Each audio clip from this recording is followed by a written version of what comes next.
To channel.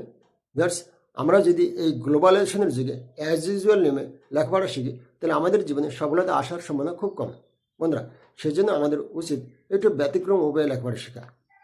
কেননা আমাদের জীবনে কখন কোন বিষয়টা আসে সেটা তো আমরা বলতে পারি না।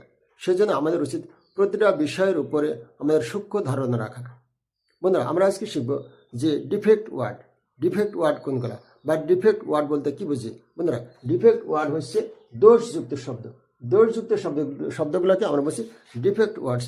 যেমন ugly, bad, evil, dishonest, unsocial, rude, impolite, improper, injustice, illegal, untrained, heedless, unmindful, inattentive, etcetera. এই সকল শব্দগুলো হচ্ছে যে ডিফেক্ট ওয়ার্ড। বন্ধুরা, আমার ভিডিওটা ভালো লাগলে সবাই আমার চ্যানেলটিকে সাবস্ক্রাইব করে রাখবেন এবং কমেন্ট করে জানাবেন। পরবর্তীতে নতুন কোনো বিষয় নিয়ে আবার আপনাদের সামনে হাজির হব। ধন্যবাদ।